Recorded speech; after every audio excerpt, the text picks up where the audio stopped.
Au cours de ces derniers mois, en Afrique, plusieurs faits de restriction des libertés numériques, de restriction de l'espace civique aussi ont été relevés, ce qui dénote d'une tentative ou d'une dérive autoritaire dans plusieurs pays du continent. Au Burkina Faso, le 15 avril dernier, 118 associations et organisations ont été dissoutes, ce qui est une atteinte grave à la liberté d'association, la liberté d'expression et aux libertés de manière générale dans ce pays qui, depuis 2022, après le coup d'État qui a été perpétré par le capitaine Ibrahim Traoré, est dans une pente autoritaire qui est à son point d'orgue actuellement. Récemment, l'organisation Human Rights Watch a fait état d'exactions qui ont été commises par le gouvernement et aussi par les volontaires engagés par le gouvernement et de l'autre côté aussi par des organisations et mouvances terroristes. Donc il faut parler de la situation au Burkina Faso, qui est une situation sécuritairement grave, mais démocratiquement aussi très préoccupante. Et nous, en tant que défenseurs des droits humains, en tant qu'organisation de la société civile, militant des libertés de manière générale, nous devons parler de ces situations, nous devons nous entretenir de ces situations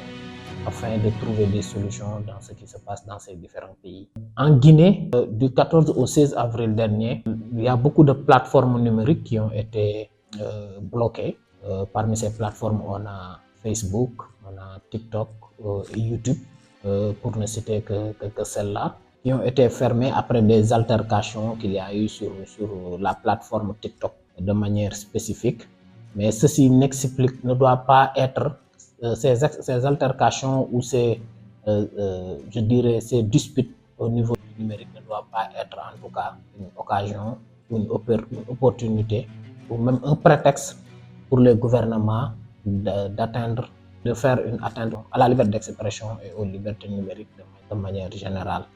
Et ceci est constatable depuis le coup d'État de septembre 2021 et le coup d'État du président actuel de la Guinée, qui a été entre-temps élu démocratiquement en décembre dernier. Il y a eu cette restriction d'Internet, cette coupure d'Internet au niveau du pays, et aussi plus de 1200 jours où les Guinéens sont restés sans avoir accès à l'Internet. La plupart, s'ils ont accès à Internet, ils doivent passer par des VPN. Donc ceci est une, je dirais, ça constitue en tout cas une situation préoccupante pour nous en tant que défenseurs des libertés, de manière générale, liberté numérique, des droits humains en tout cas. Ça doit nous préoccuper et on doit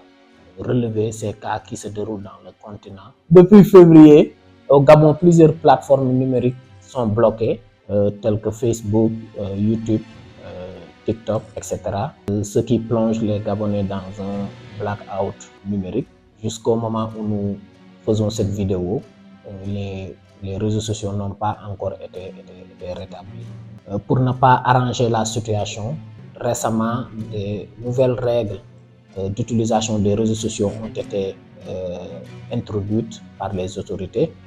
Parmi elles, il y a une règle qui fait office à l'anonymat, c'est-à-dire les autorités veulent supprimer l'anonymat sur ces différentes plateformes. Cette règle-là est une règle pour nous liberticides parce qu'elle peut avoir une conséquence malheureuse pour les défenseurs des droits humains, pour les journalistes, pour les citoyens engagés de manière générale. La régulation, lorsqu'elle vient des, en tout cas, autorités officielles, n'est pas neutre et n'est pas du tout de manière à, en tout cas, faciliter ou de manière à encourager l'utilisation des différentes plateformes numériques. Donc il est bien pour nous de savoir, en tout cas de faire des plaidoyers pour que ces régulations-là introduites par les gouvernements, ou en tout cas qui sont en train d'être mises en place par les gouvernements, ne soient pas effectives, parce que ça peut avoir des conséquences malheureuses par rapport aux libertés numériques des citoyens. Ces trois cas que nous venons d'évoquer nous montrent que les libertés, de manière générale, qu'il s'agisse des libertés numériques, les droits humains, en tout cas, ou en tout cas la lutte pour la préservation des droits humains est un combat perpétuel, est une lutte permanente, parce que ce n'est pas toujours acquis. Il y a toujours des gouvernements, il y a toujours des autres, il y a toujours en tout cas des politiques qui viennent essayer de faire fi, en tout cas, de ces libertés, d'essayer d'arracher ces libertés pour les citoyens. Donc c'est très important pour nous de s'engager, de porter la voix, en tout cas de pointer du doigt ces différentes dérives, ces différentes restrictions qui sont en train de se dérouler dans le continent africain. Et nous, au niveau de notre organisation, nous allons en tout cas faire ce travail-là de vigie, ce travail de veille, pour pouvoir permettre à tout un chacun de savoir ce qui se passe dans les différents pays du continent lorsqu'il s'agit de la défense des libertés des droits humains. À la lumière de